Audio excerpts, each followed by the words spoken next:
Letters to myself. My personal diary. XOXO, Abby.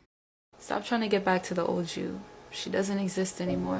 What you've been through, what you've experienced has changed you. You're different now. You're wiser, you're much smarter. You understand people differently now. Your worldview has changed. You're also not into the same things anymore. Different things excite you now, like expanding your creativity and connecting with God, and expressing yourself out loud is now freeing. You are not the same person anymore. You've changed and you've grown. You are a whole new you, and it's time you start to accept her. Trust me, she's super cool. If I could write a letter to my younger self, I would tell her that your body is beautiful. Not only is your body beautiful, but it's sacred. It's the vessel that carries you through this life. It's the body that will take you to so many beautiful places. This body is one for you to cherish. It's one for you to nourish and nurture, to grow in strength and durability. This body is not just a simple suit.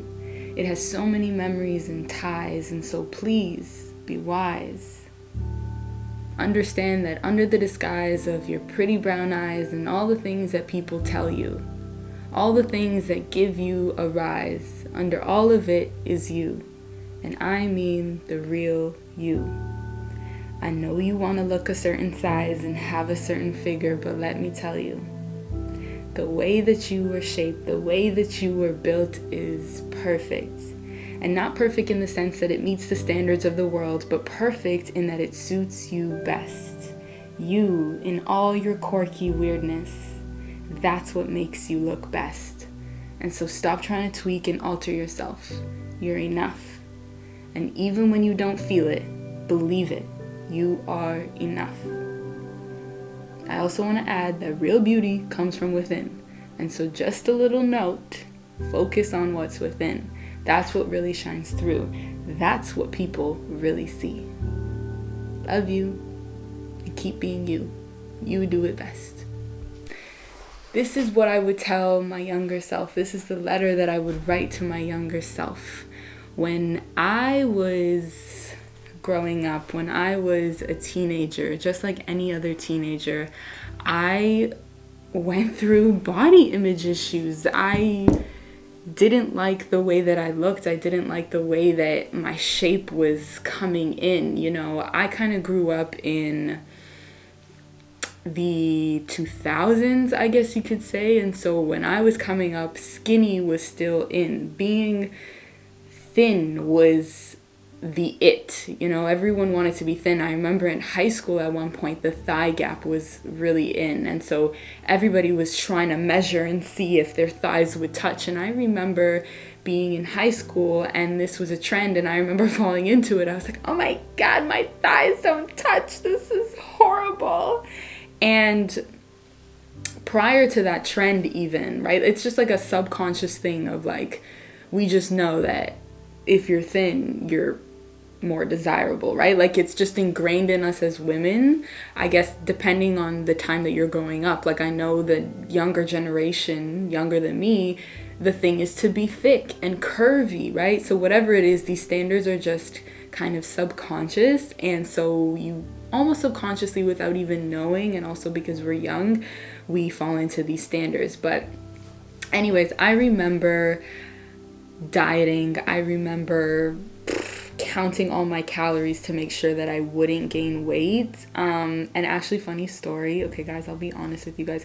Funny story. When I was in high school, I went to an all-girls Catholic school, and we wore uniforms. And I remember in grade 9 buying my uniform pants, and it was like, I think it was like the smallest size that you could get, and I fit into it, right? We bought our uniform in grade 8 going to grade 9. So I bought my pants in grade 8, right? And I remember making a promise to myself. I was like, Abby, you need to make sure that you fit into these pants by grade 12. You are not allowed to gain weight.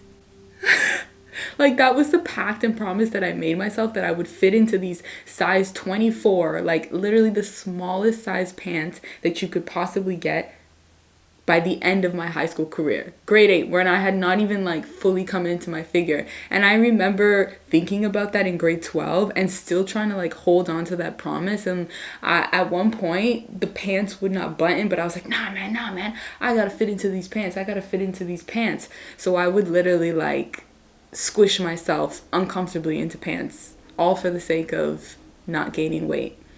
And so what I would tell my younger self is that like, yo, these beauty standards that you are trying to fit into aren't even real.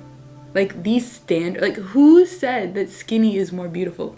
Who said that having perfect curves is more beautiful? Like who said that one is more beautiful than the other? Right? And I remember at some point in high school, I kind of woke up to this idea because for me, I feel like I have to see myself in other people to realize how silly I am. And so I would see my friends, right, later in high school when Instagram came around and, you know, everyone was on social media, that kind of thing.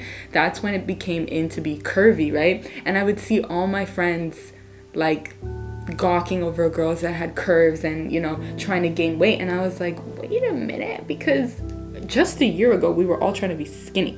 Now we're trying to be curvy. Hold up. Who said one is more beautiful than the other? And so I kind of started to like wake up to the idea of like, there is no one size fits all when it comes to beauty. Like there's so many different shapes and sizes. And even when it comes to like facial beauty or just like beauty in general, there's so many different features that are so beautiful. There's no one that's more beautiful than the other. And actually, funny enough, what helped me realize this as well was Instagram. And I know people always say that Instagram is like this app for insecurities, but for some reason, Instagram actually helped me realize that like beauty is really in the eye of the beholder, because I would be scrolling through Instagram and I remember at this time I started getting into like curly hair girls. I would watch a lot of curly hair girls to see how they did their hair. I was learning how to style my hair and how to embrace like, you know, the big curly afro. And so I would see a lot of different girls with curly hair and each one of them would have different facial features. Like I remember scrolling and I'd see one girl and I'm like, oh my god, she's so gorgeous.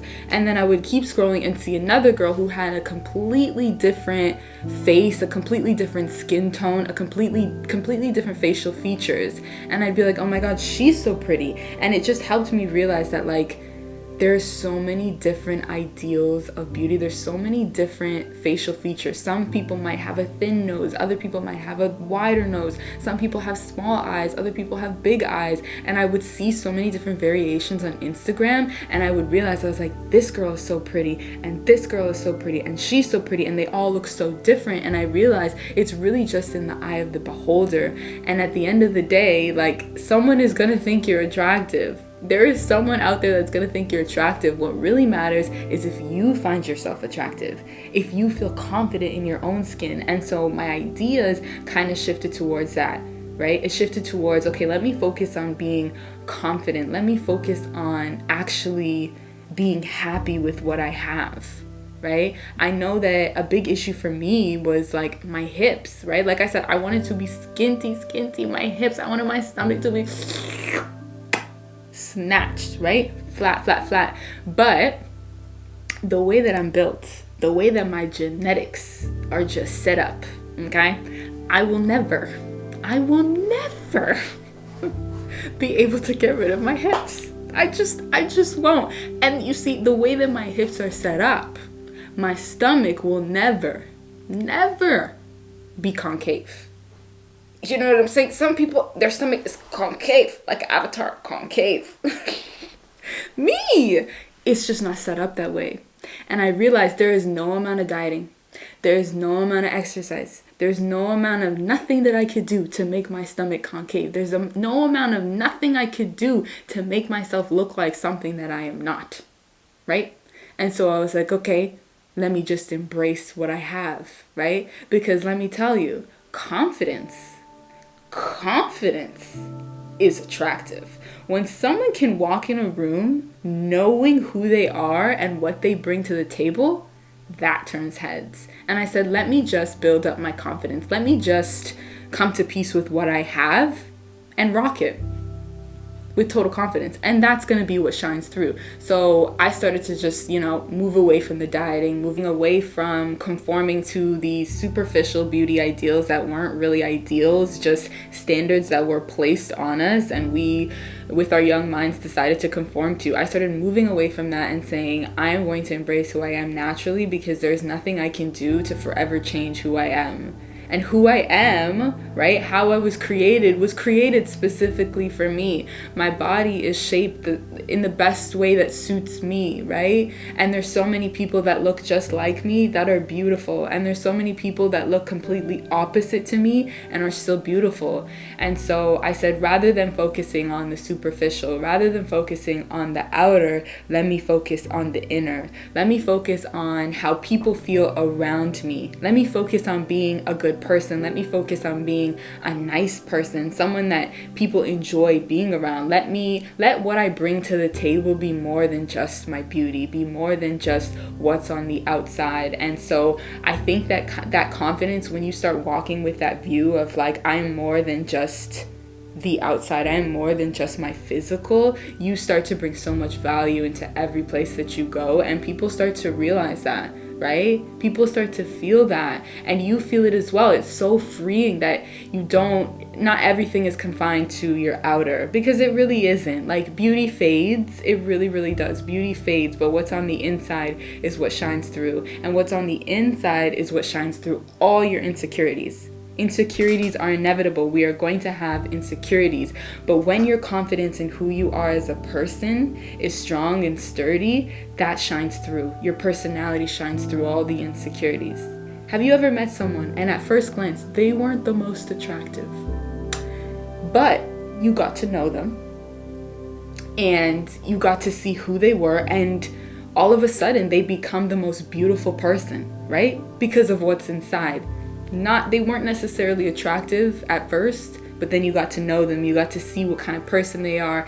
You started to really enjoy their presence, and you were like, oh my God, I can't believe I ever thought that you were not attractive. You're like the most amazing person. I've met so many people like that, where I judged them off the bat and then got to know them. I was like, oh my God, you're literally beautiful. You're amazing. Like, who you are inside shines through all of the physical stuff, because the physical is only skin deep. And so that is the little message I would give myself, is that your body, unfortunately, you can't change it. And even when you change it, it's a perpetual cycle of changing and changing and changing. And so the best thing that you can do is come to understand that you're beautiful the way that you are. And you might not necessarily see it right now, but just believe it, because it's true. That sounds silly, but it's true. Just work on the confidence and work on walking into a room, being confident and assured in the way that you look, and know that you are so much more than just your body. Like, you have so much more value. You bring so much more to this world than just your body. So I hope this helped anyone that is struggling through body image issues, or for someone who has been through the struggle and been through the uphill and downhill battle of like coming into confidence and working through your body image issues. If you can relate, as always, leave a comment below. I'd love to hear your thoughts and ideas. I'd love to have a discussion on the topic, and I will see you guys in another video with another topic with this series. Hopefully I continue it. And thank you guys for being here. I love you guys so much, and I love this family that we're building. You guys are honestly so kind and make me happy. So I hope you guys are having an amazing start to your year, 2023. I'm wishing you guys all the best. And now I'm rambling, so I'll see you in another video. Peace and love and life.